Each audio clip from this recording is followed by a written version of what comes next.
Hello and welcome to Strictly Football. My name is Innocent Manyenga. Joined here by Marshall Gore. Marshall, how are you doing? I'm good, Innocent. How are you? I'm great, man. How's the UK? Well, I'm settling in well. It's fine. The weather is great, like they say. We've got good weather at this moment in time. Is it the summer yet? I think summer has kicked in. It kicked in officially on the 1st of May, but we have started having it in advance. Oh, that's well. I guess that's good for you guys, eh? No more big jackets, and you don't have to deal with snow. Yeah, it is indeed. And yourself, how are you? No, I'm good. I'm great. Just waiting for the other two guys, Bevan Shinorai and Valentine Mambogo, who seem to be having challenges with their internet connection. But I think the main focus of this podcast was to talk about. We heard that the national team coach Michael Neese had traveled to the UK to sort of like talent search. Maybe would like to hear from you a bit more about that. Yeah, sure. I think it was a program to engage mainly, strictly to engage and create synergies with the diaspora.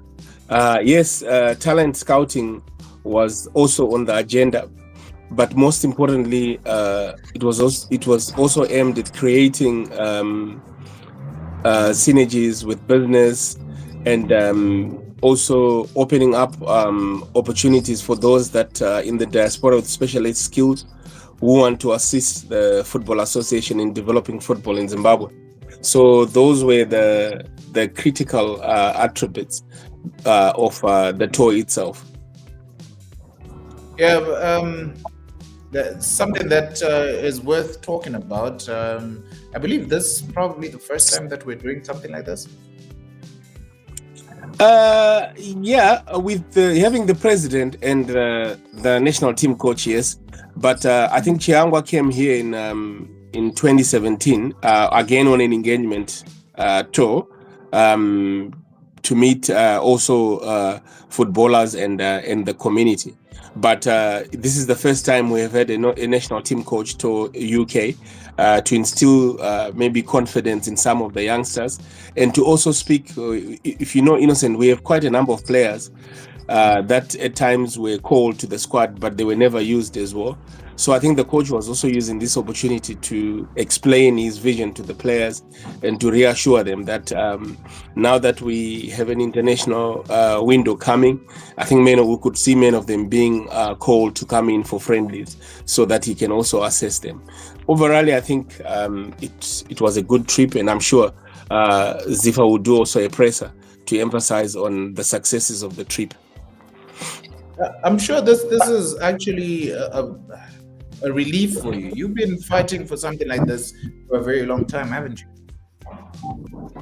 Yes, indeed. I think we have been fighting for inclusion, and inclusion not necessarily for the UK alone, but for all the diaspora, Australia, Americas, even the guys in Euro-Asia. We've been fighting for inclusion, South Africa and the entire diaspora. So I strongly believe that this has created some form of inclusion for those that felt that they were excluded. And the turnout for the engagements was also quite good. The first one in Letchworth and the second one in Birmingham, which was actually well attended. So in the long run, Marshall, how do you see this benefiting? Well, I think the most important thing is a sense of feeling of belonging for the young players that came. We had Josh Nyakujga, who came from Wolves. We also had Tionga Kulea, who's currently playing at Doncaster in League Two. He also came. So we had quite some prominent players that attended the event, and they were reassured by the national team coach, his criteria for selection. He was emphasizing on things like, obviously, performance, regular time of play for your club. So he gave a lot of clarity for those players that want to have a chance to represent Zimbabwe. And for the younger players, obviously, hope was also given for those that want to be part and parcel of the team that will qualify for the 2028 Olympics.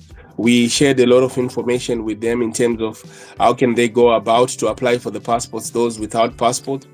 And also we were able to also liaise with other key stakeholders. A couple of agencies came, and a couple of people, coaches also came along, and the business community came along, those that can support with financing and unlocking funding. And several meetings have been happening with the president around those areas. And we are quite confident that when he returns, I'm sure there will be a lot of formidable partnerships that would have been signed. Yeah, formidable partnerships, and probably the way to go when it comes to our football, especially noting that there's a lot of talent that is outside Zimbabwe itself. And let's just hope that this is something that is going to improve our football in the long run. Marshall, what would be your plan after this? Yes, he's talked to the people. What would be next if you were in Michael Nice's shoes or Zimbabwe's shoes? I think the most important thing is we continue to build a register of all our players that are in academies and some that are already playing professional. And we are working closely with the TD, the Technical Director, Woni Zarira, in sharing this information and making sure that it's available even for the youth national team coaches. We are also making inroads in building our register of also the female players that are also abroad. And there's a lot of progress on that as well. So our remit is to get this information and share it with the respective coaches that need it, and also work to reassure the community that they are part and parcel of the national team plans, those that are keen. We will also be working on mobilizing the funds to attend to the games in Morocco. So we're going to come up with several initiatives of mobilization to ensure that we have a huge contingent of supporters from the diaspora to go and support the national team in Morocco. So that's also on the agenda of my list of things to do. And I think overall, I will also be working exclusively in looking for partnerships to develop football in Zimbabwe. There's so many clubs that are struggling, even the Women's Premier League. So my remit will be to also look for partnerships that can assist and render assistance to football development in Zimbabwe. We've been doing this for a very long time again, but I think maybe now it has been to some extent been officialized, maybe to help to push more. But the agenda has always been there. There's a lot of work to do to support football development in Zimbabwe.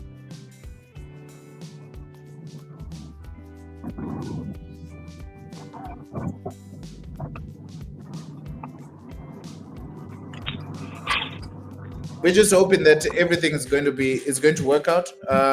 We're going to be joined by Bevan. Let's see if we can add him to the stream.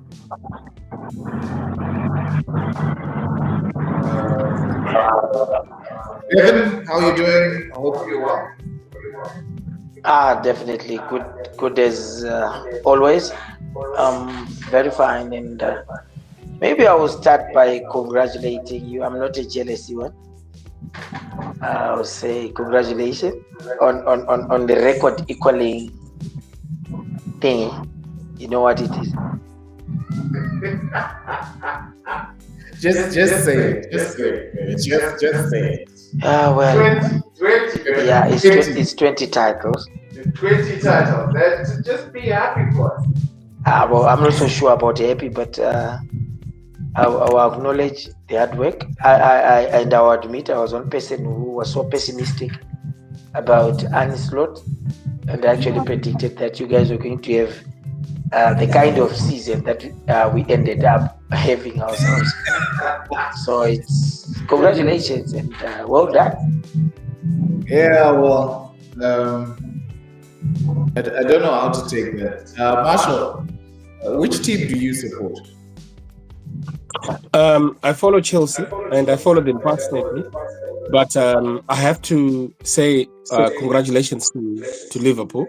Not many people expected that Arnold Slot would come in on his next season and win the league. So I'm sure this is going to be celebrated a lot because no one saw this given Pep's dominance in the Premier League.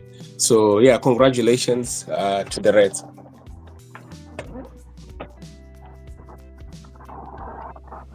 Yeah, well, I'm allowed to gloat. Liverpool are champions 2020, good people. Not many teams can boast about that. I know for the past 17 years that Manchester United have been boasting about going on 20. I guess Liverpool can now definitely go and say, no, we are on 20. And the best English side ever. But let's not talk about English football. Let's talk about our home football. That is Zimbabwean football. So let's maybe start off with what could be a bit of a surprise, and that is Moors on top of the log. Bevan, wearing your United. What's your take on Moors on pole position? Noting that they were unbeaten at home throughout last season in Division 1. Yeah, well, it's a good start on their part and largely expected. Maybe not necessarily being on top, but a good start. It's a solid side. If you looked at how they were playing from Division 1, they were doing well, and it's a relatively stable team financially. And all you need is the right environment, especially for a coach like Lloyd Mutasa. He's a good coach, and I think this is a side that will not give him that much of pressure that you probably would succumb to if he's in charge of teams like the Animals, Cape Islanders and stuff. But I really think they are doing something right, and they are a very stable side, like I alluded to earlier on, and them being on top. Well, for now, I'll be frank with you. I'm not big on log standings because I know it's early days and things can change. Don't be shocked. Football being football. At some point, getting to see maybe Bikita Minerals occupying a position in the top 4. It's football. So it's early days now. But the good thing is, suppose everything goes south and it turns wrong, they've already given themselves a good cushion on which to build and sustain their status. If the worst comes to worst, I don't see them hitting rock bottom, maybe getting to have relegation worries. So I think the start has been good. But believe you me, I know as well in football, there will be changes as we go. It's early days to be talking of maybe title narratives, but looking at what they have done and they're doing, you have nothing but short of admiration for the work that is being put in. And they're a solid side. I saw them defending very well. They are not conceding, and they are good also in attack. And I like the flair that is associated with Lloyd Mutasa. I'm seeing it, and he has maintained his style of play. And I think greater things are yet to come for them. Yeah, greater things yet to come from Moors. A lot of the Moors fans actually think that they will win the league on the back of the fact that, you know what, they were undefeated at home last season. So we'll wait and see whether that will happen. I don't know. Marshall, do you feel the same way? I do. I watched some games before I left for the UK, and I was impressed with the performance of Moors, and I actually think that they are title contenders, and they are because they're not lauding about it. They're just going around their business, concentrating on playing.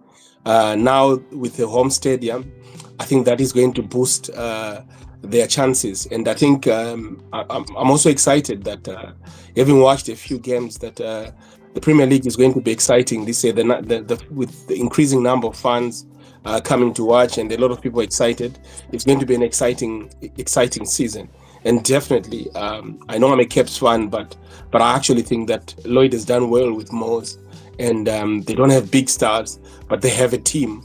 They've been very consistent this season. I think they went to Simbabora away and got a goalless draw. They beat Highlanders, and they beat Dynamos as well. And in all the games they've been winning, they're showing a lot of dominance. They're dominating possession. They look dangerous and threatful.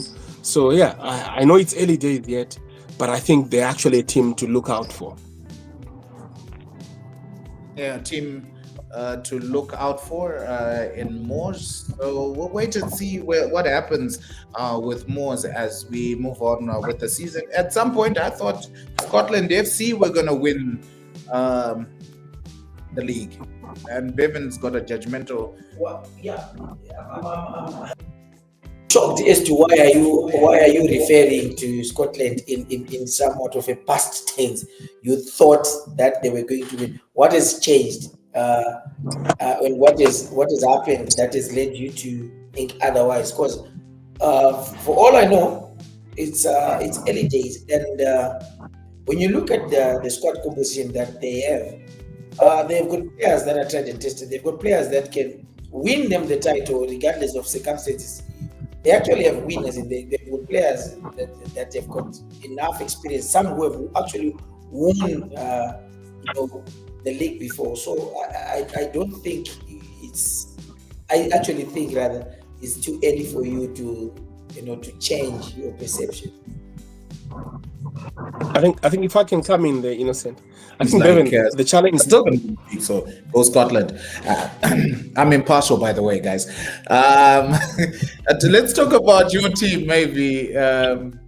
Marshall, Caps United finally winning over the weekend. A lot of people have been talking about Caps United no longer being the Cup Kings that they were. Remember the days of the BP Trophy. You would always know that Caps United would be in the mix, the Madison Trophy. Those are the trophies that Caps United were fighting for. Now, the last time that Caps United actually won the league was in 2016. Now, it doesn't look like they're going to win the league this year. So it means that Caps United fans have to wait again. Yeah, without a doubt. I watched about 3 games this season. I watched the game against Highlanders and game against Scotland as well. I watched that. But I think the biggest challenge we have at Caps at the moment is obviously we are low in confidence because the results have not come, and lucky we got that win. But the problem is that our team doesn't have balance. I think our defense need to improve. We don't have pace at the back. Our flat back four collectively are not pacey. So this is why maybe we're conceding a lot of goals.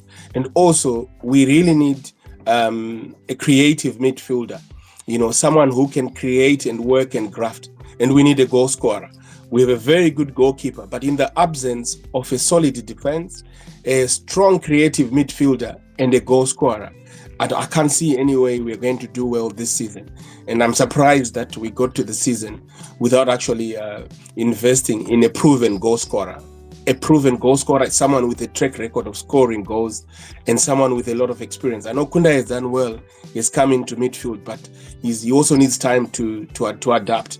And I think our defense really is very shaky. The games I've watched it, flat-footed, beaten with a long ball easily. So I worry really about my team. I know a lot of people are focusing on criticizing the coach, but I think you also have to look at the tools.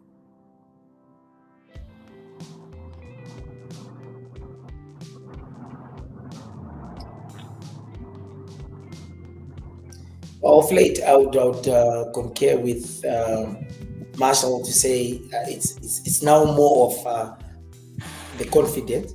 I think the psychological part of the team, needs to be worked on, because after a string of poor results, remember this is a side prior to the starting of the season, where that many tipped to be the team to beat this season after the transfer market activity that took place. Many people thought that Cape United were going to be where I think Moors are. So I think because of a number of games gone wrong, I deliberately use this expression to say games gone wrong, because if you look in a number of games, they would have done probably enough to win the game, but somehow they failed to score and they end up victims. I would concur with Marshall to say maybe the backline has to be looked at and have a very solid defender there. I think the departure of God knows Murwira is being felt. There was something that he was probably adding, put aside maybe games that he was probably not in good form, but there was something that he was adding backline. That stability is not there anymore, and there is need also for pace there, like you say, because and again, general alertness to situations. Innocent. There are games that I'll give you, for example, the game against Ngezi Platinum. You concede free kicks, then you sleep on duty. These guys play the game quick and they get to score. So a lot of alertness is required at that level. But generally, if you ask me, I think it's a season that they can turn around. Maybe winning it may have become a Achilles task, but not impossible though. If they are able to turn around, the games, like for example, they're going to play FC Platinum tomorrow. If they win against FC Platinum in a midweek fixture, then I think it sets the tone for the recovery and the revival. In terms of the players that are there, yes, as Marshall said, they are set. You can tell that there are a number of players missing that you probably want for it to be a very solid side. But even the guys that are in place right now, they are a side that can actually, shock people and get on to maybe go on to win it. And if they have self-belief and consistency in play, then maybe about the goals that Marshall was asking, he asked a question as to why we got to at this stage with the team not having acquired a proven goal scorer. I think, if I may respond to that, I would say very late into their preparations, then William Anondo requested to depart to, that is Simba Bora. They had planned their season with William Anondo, a proven goal scorer. I think he's probably one of, if not the leading goal scorer since the turn of the millennium in the Premiership. The cumulative goals, all the goals that he scored, I think he ranks amongst the top goal scorers. So losing such a player at that stage, it was very, very, very damaging to their plans, because they are left now with the likes of Jayden Bakari, who were basically auxiliary strikers, not the ones that were leading the line in terms of scoring. But we all know that William Anondo was always in the mix, either top goal scorer or runner-up. So I think that is why you ended up also having the goals drying up a bit. They brought on Nyasa Chintuli maybe to try and fill the gap and step into the boots of William Anondo. But it takes time, it takes adjusting, because Cape United is naturally a big institution and the demand is high. So I think that, for me, explains a bit as to why the goals were not coming. So maybe Bevan, what's the solution now? What happens in terms of Caps United to maybe get to the next transfer window and probably find the striker that they need? Like I said earlier on, I think it now at this stage, because you're never going to get somebody unless it's somebody who's coming as a free agent. What you then need to do is to work with what you have, improvise. You have got the experience in the likes of, for example, you've got Rosey who made a name as a striker, who was scoring during the peak of his powers.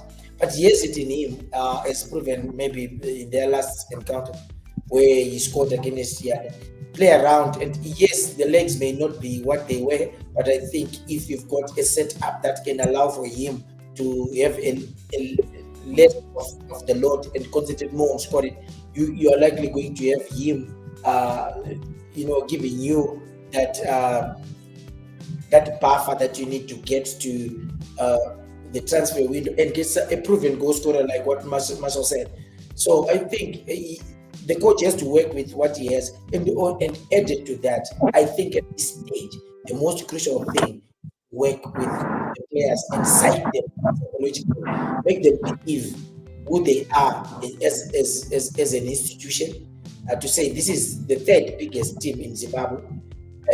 They need to have that mentality and make sure that whoever is going to put on their jersey is to have that mentality and to be psyched up, to have that, how do I put it, to have that background, to have that thinking, to say, okay, we need to do it for the team, a big team. So I think it's more psychological, and the team has to work on that. The team has to work on that. But I think the question that then comes, Marshall, is Lloyd Chitembu the right person to then change the perception of players? We've known him to be a very no-nonsense coach. Will he then get through to the players that are there? And what is happening right now that is stopping him from getting through to those players? I think you cannot doubt Lloyd's credentials as a coach. He qualified us into the Champions League a few years ago, and he's won the league with Caps. Maybe in a very difficult year, he won the league for us. So I think for me, it's not necessarily whether the coach is right, but it's also to look at there are a lot of factors. Maybe if I may question, maybe Bevan knows better, that the signings that we have this season, none of the signings have been able to impact the team to a wow factor to say, oh, this was a good signing, apart from the goalkeeper. That was my observation. So in another way now, if you're judging the coach, you judge him by, okay, is he the one who signed the 6 or 7 players we have? If it's him, then things haven't gone well. I don't know his performance indicators in his contract. So those are also critical things to say. We are giving you money to invest in the team. We need results. So these are the questions that you need to ask. If I was the CEO of the club, perhaps maybe I would say, you know what, we made it very clear to the coach that we're giving you a purse to sign the players. We need results, and if results don't go on our way, then we'll make changes to the coach.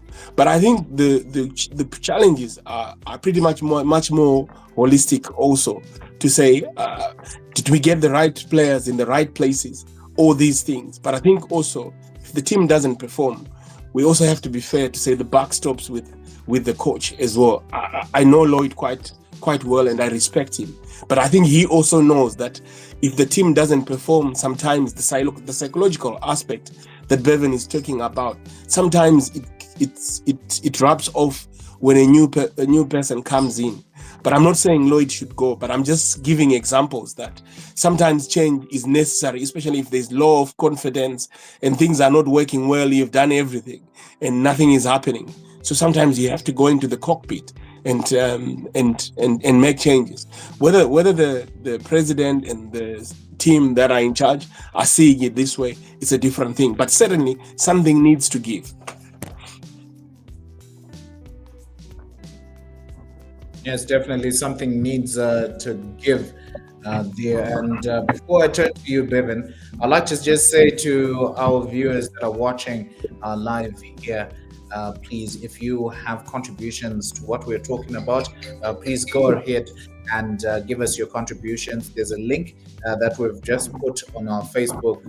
That is on the link. If you're on an Android phone, you just download the OneStream app and then follow the link, and you can be part of this conversation. Would like to hear from you on the topics that we are carrying today. Number one is Moors being on top of the log. Will they maintain that, or is it just for the time being? Tonight, finally winning, but what has been the problem? Is it the coach? Is it the players? I think Bevan Shunarai and Marshall Gore giving us, of course, their opinion in terms of what's happening there. Before we move on to the next topic, maybe Bevan, you had something to say.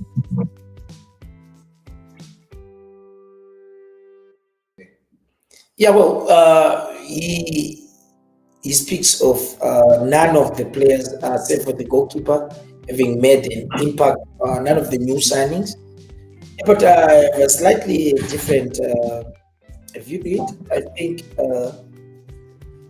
for me, if you ask me, one that has really, tried. I think it was a team that was in a very bad patch, but he has really tried to come to the party, and he has tried to to lead the line. And what I like about him is whenever he plays, he's getting into the right position, he's getting there, and he's making the right attempts. With a bit of luck, I think you probably would be amongst the top goal scorers now, but luck has not been within the cap circles over the past few games. So I feel with the likes of one to the Tito, Monkeys is also trying, but he's a person who he did not play maybe the first game, but whenever he is given a chance, he's trying. There's also your Mobialas who were not playing in the thick yet the knock. They also have Ruin. Ruin is starting now, and is showing what he can do. I think so far, in terms of the final ball, I think he probably is one of the best final balls in the Premiership, based on what I've seen. In terms of impact, your Joseph Kamwendo kind of impact, your Ian Bakala kind of impact. We haven't seen anyone in that mode. I will agree with Master. But I think it's also about the stage at which we are regarding the Premiership. I think we're now getting to a stage where if you've got seriously good players, this is where they start to be seen. This is where you get to see what they are about. But generally, I will concur in terms of impact. Yeah, but Bevan, sorry to interject. Bevan, sorry to interject here. And I think the season that they can still salvage. Yeah, they can salvage. We did talk about Scotland FC earlier on, Bevan and Marshall. And of course, I was duly corrected by Bevan Shunarai when I said that I thought Scotland were going to win the league. He says that they could still win the league, but it's not working out right now. And the comment from Rob says Scotland is a collection of Zim soccer cream, but in the field they reflect otherwise. Bevan, maybe tell us if. Yeah, well, you cannot run away from the fact that they are a collection of the best players over the years. That the players that were the best over the years, they are a collection. But now that brings you to the core of things. A collection of players is not necessarily a team. If you ask any qualified coach, they will tell you it takes time to build a team. One pre-season is not enough, if you ask me, because I think Tony Ryan right now probably has the toughest job. after Michael Rosey. Why? Because one, there is a lot of investment that was made. That's number one. Number two, you've got very big names within your ranks, and that on its own means big egos that you have to deal with day in, day out. There is a lot that comes into managing a team like Scotland. That is a process of big names. A team that is a management or the executive board that is demanding, rightfully so, in terms of demand because of the investment. But even though the demand is there, it has to be realistic and realize that they may have big names, but they are still a small team. Because the team that is just eight or so games old in the Premiership against, for example, a Highlanders team that is close to 100 years. So you've got to realize that whilst they have got these big names, it takes time to build a team because there are issues. You've got to have players liking each other. You've got to have players playing for each other. You've got to have players playing for the coach. You've got to have players, in building a team, there are a lot of aspects. I think Marshall he has been in an environment where he can shed a bit more light in terms of team building. And they will tell you, I believe, he'll tell you that it's not as easy building a team, and it's not done over 6 weeks of pre-season. So I think if the management in Scotland maybe need to tone down and be realistic in terms of expectation. Being realistic in terms of expectation, but if you put in a lot of money, I think you're expecting a lot to happen, especially if you've bought in big players. You've brought in probably the biggest coach in Zimbabwe has just won the Premier League. You're hoping to win the Premier League. Marshall, am I wrong in?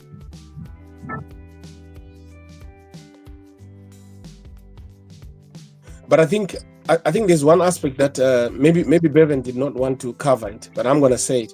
I think the biggest thing that is affecting Scotland is the interference from the top management in putting a lot of pressure on the manager and putting a lot of demand. I think Scotland invited these problems upon themselves. The moment the hierarchy spoke boldly that they're going to win the league, they put their manager under a lot of pressure. And some of the interviews that we have seen from Scott himself. Listen, we love Scott for investing in football, for turning around the fortunes of Zimbabwean football, making sure that football gets exciting. But I think also those that work with him, around him also, must educate him that whatever he says becomes public domain, and it does put the team under a lot of pressure. So my thinking is that they just need to back their manager and step aside from making comments or saying things that inflames the camp and that puts a lot of unnecessary pressure. Look now, every time Scotland is playing now, everybody's talking about, is Ndira safe? Is this his last game? I think that was invited, and the coach is a good coach. All he needed was to support him and maybe follow the model of Moors. We don't hear much from the owners of Moors. They've also put a huge investment into the club, and that is what is helping Lloyd and the difference between Scotland and Moors, per this say. And I think Bevan said Scotland are new into the Premier League. Moors are also new into the Premier League. So that's a good excuse, but not valid enough, given that the team that is on top of the league also got promotion for the first time. So I think for me, Scotland have invested in a lot of good players. You can see the potential, but I think it's the noise in the cockpit that is going to affect them from winning the league. And football is like that. And I think those that are in charge at senior level, they need to really have a word with the big boys up there and tell them that not to say a lot of things that affects the team's performance. That's my view. It might not be a popular view, but I think from a football point of view, I've also been involved in managing teams and setting clubs and running clubs for the entire part of my career. I also played professional level in Zimbabwe and in the UK. And I think you don't want the club owner to be making a lot of statements that put the coach under pressure. That's football. But I think Scott is new. You learn with time as well. Yes, new to this, but still giving a lot of pressure to his manager. So we'll wait and see. Scottland has always been a man made of steel. I guess he can handle that sort of pressure. And of course, we've got one Facebook viewer here who says that that's very true. Ndiraya needs the support, and here's hoping it does get the support that he needs from the top management there, and hopefully Scotland will be back on top. But what is interesting also, gentlemen, is the fact that these two new clubs are still making waves in the Premier League, whether they be a bit of a problem in the camp or not. But they're still making waves in there. But unfortunately, the teams that are not making the waves are the Caps United, the Highlanders, and the Dynamos. And of course, Dynamos drawing against Kwekwe United, a team that has conceded 13 goals in the last, 4 or 5 matches. Yeah, and not just that, a team that has not actually been pitching up with some games. But it's football, I understand. You know, when we and judge these teams, sometimes we have it easy because maybe we've got gadgets to do so and air our opinions. But it's really difficult to run a football club in Zimbabwe. I think teams like Kwekwe, they need to have others on board to assist them. Like the owner needs to have support to help them. But coming back to the Dynamos issue, of all the traditional giants, that is the big 3 of Zimbabwean football, I am most worried about Dynamos.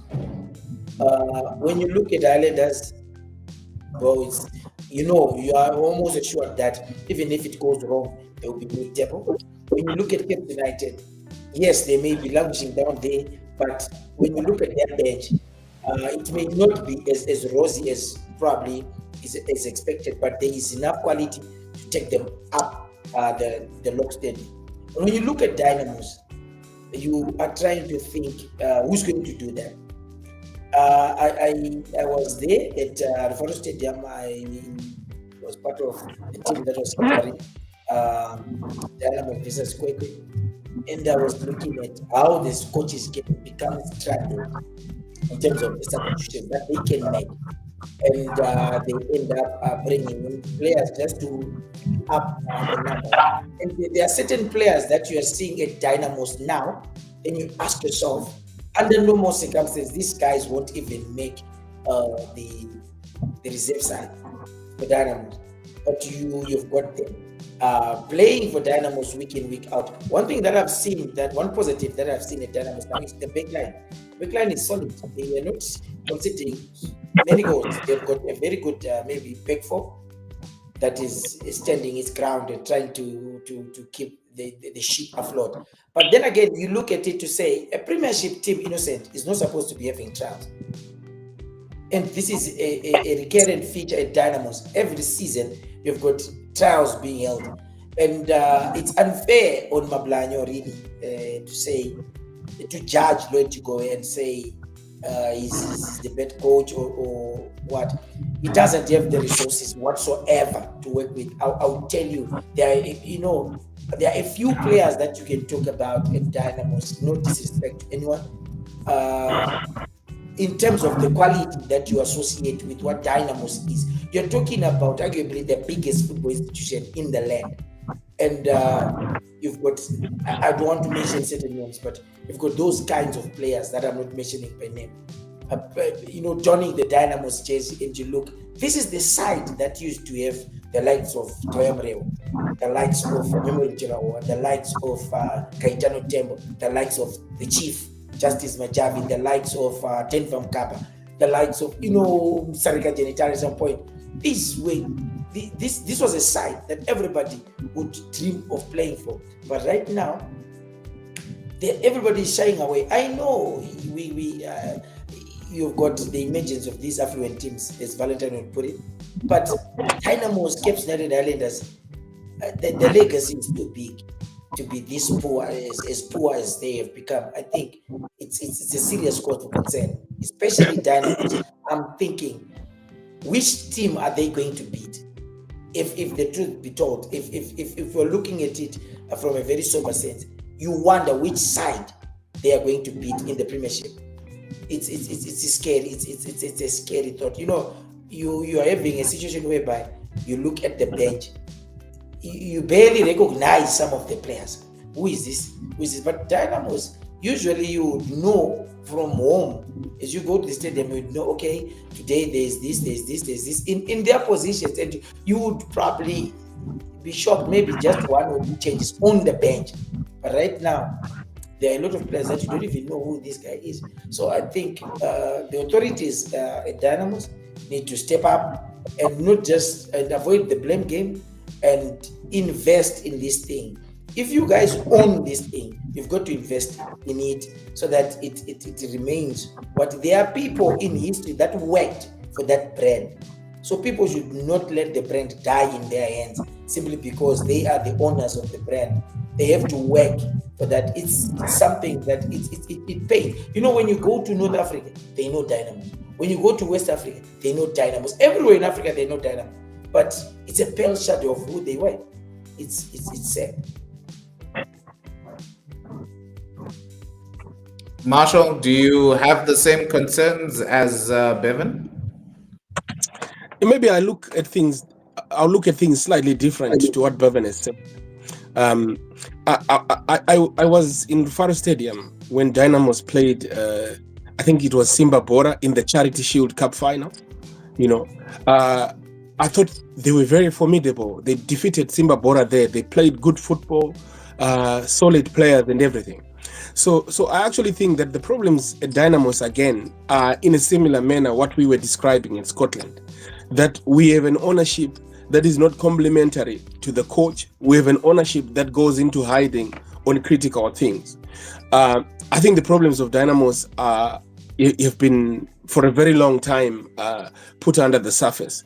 The ownership structure for such a big club does not augur well. There's no investment into the club. This is why the club is also struggling, because football is not only about getting the right players, but it's about nurturing the team and building in and making sure that you prepare well before games.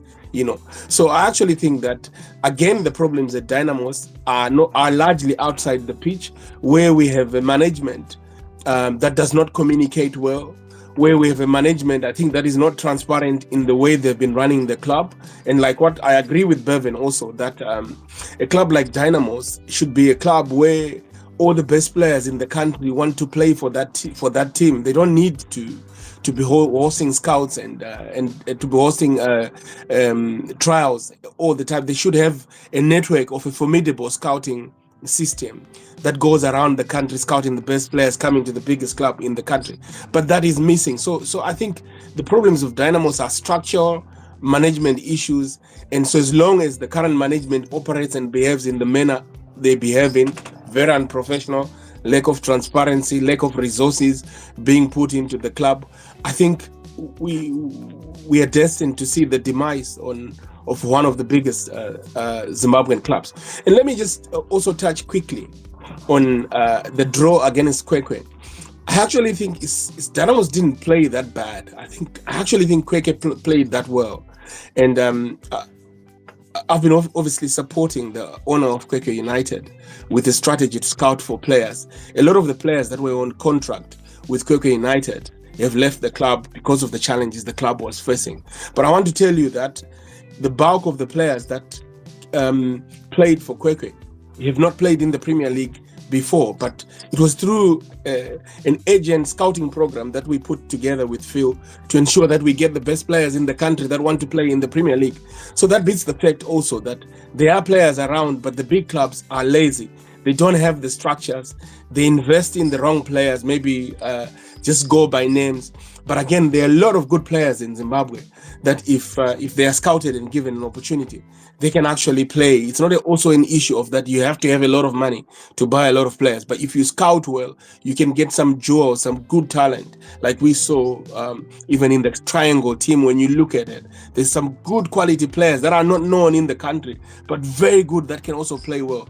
So that's something that I think Kwekwe is trying to adopt. And just to add on what Bevan has said as well, I know Phil quite well, and I've been working behind the scenes to try and support him to get partners.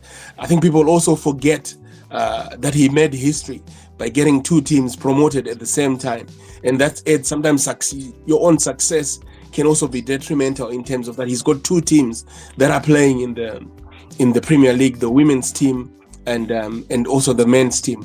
But I'm sure quite soon the problems that the team has faced will be of the past, and the performance against Dynamos was superb. And I think they can play. They've won and drawn 2 games as well. They are not actually a bad side in terms of their performance as well, but we wish them well anyway, and we'll continue to support them.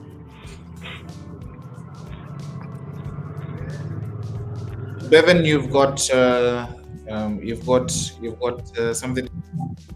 I've got a different view to myself. That in that Dynamo side, if you take Emmanuel Jalai, who else in a normal Dynamo side do you think will make it into Dynamo? The team is devoid of quality. They've got players that can play in the Premiership, yes, but not for Dynamos.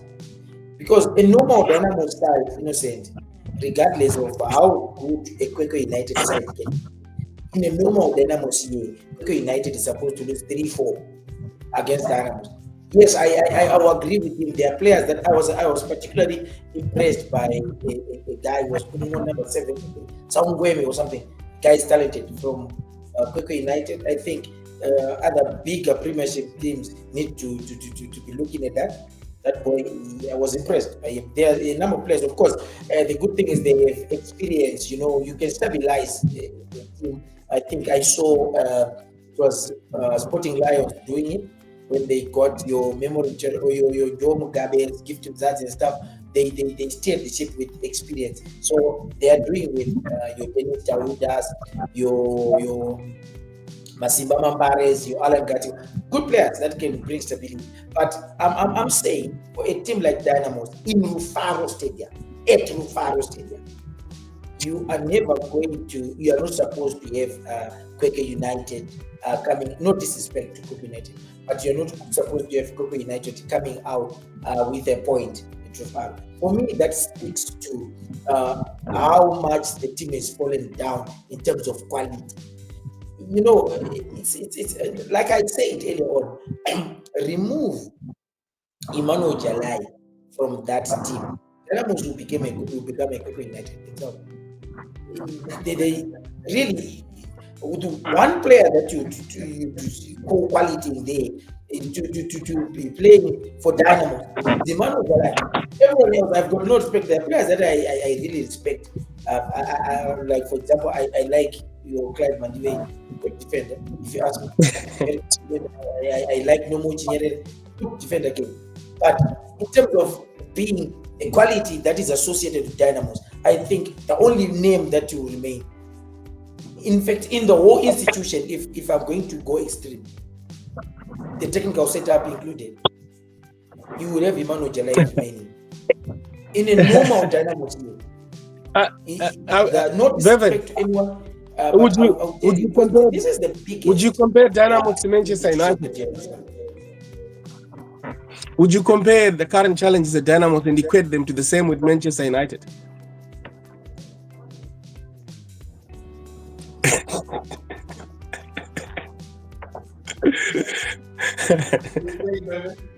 I didn't hear the question. I just said the United part. I was saying the current problems at Dynamos, would you equate them to Manchester United as well? That is a similar. They're kind of like in a similar predicament as well. I think Manchester United will give you a proper example of what is happening at Manchester United. In a normal in a normal Manchester United year, I think the only person that will be there is Bruno Fernandes. Yeah, well, there are youngsters that are coming. I'm taking over the years. We have been so poor in terms of the quality of players we have. So I think the United example is a perfect, picture of what is happening in Panama. You've got players that can play in the Premiership. You've got players that can actually play. But, I love the youngsters, but you're not going to win the Premiership with your Garnacho in the line. We are heavily dependent on Garnacho, heavily dependent on Obi. These are youngsters. I mean, Hoyland. Do you think Hoyland will be playing in Manchester United? No, it's the same thing. They're just doing a Dynamo. The players that are there, they can't be Dynamos every day. All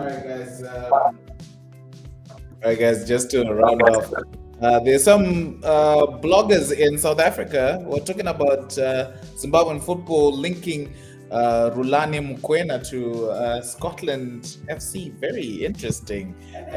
Bevan, maybe we close off. Financially, they can. Financially, they have the financial muscle to play. But I'll tell you what. Having Rulani Mukwena is like having maybe in Zimbabwe, having your Norman Mapezi. If I'm the coach, I'm the coach. If you're going to interfere, then you become the coach. You become the coach. So this is one guy that even if they entertain hopes of having him, which I know they can in terms of, but I don't think he would be willing to come to Zimbabwe. We are not as developed as he's accustomed to. I'll be frank with you in terms of infrastructure. The league in general, we are not. I mean, this is number two has really improved themselves. And look, he's coming from the Petro Premiership to what you call it to North Africa. Presiding over big clubs. But if they're able to put it, they will have to change the modus operandi. If what the social media is through to simply is interference, then they cannot have a coaching more.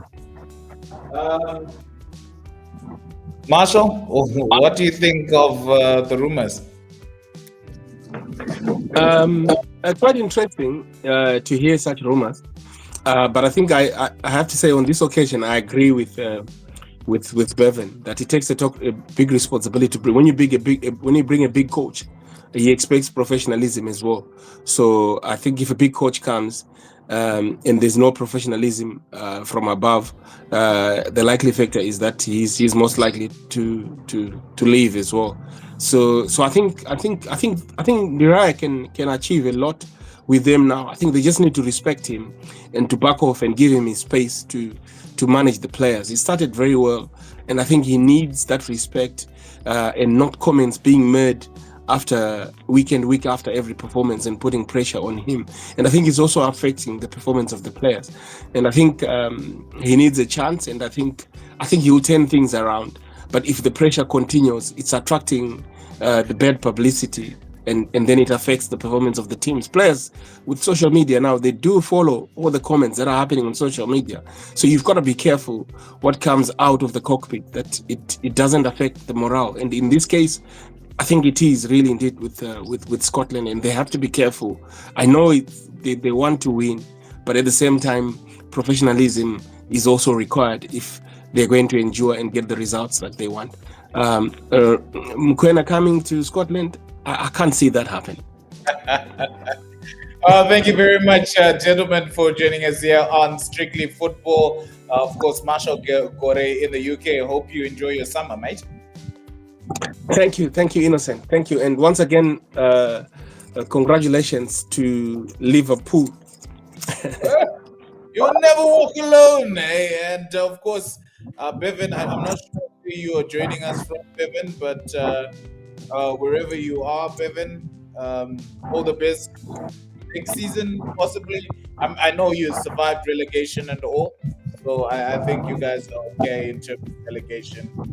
Maybe next season you'll be fighting for Conference League. Yeah, the good thing with internet is internet does not forget. It has got a very long memory.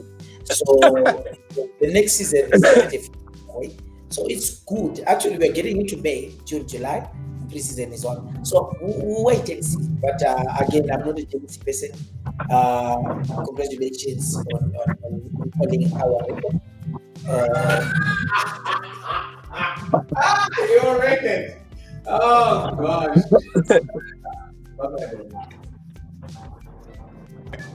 Oh, Bevan with a lot of nonsense. Their record. What's their anyway? Thank you very much for joining us. We'll be back again on Friday, and make sure to make a date with us. And remember, we would want your comments on the topics that we will have. We'll obviously send you a link in the chat. So that you can also join the conversation. Unfortunately, today none of you were able to do so, but we're hoping that on Friday you'll be able to do so. So pleasant viewing, and have yourselves a great day. Thank you, Innocent. Cheers.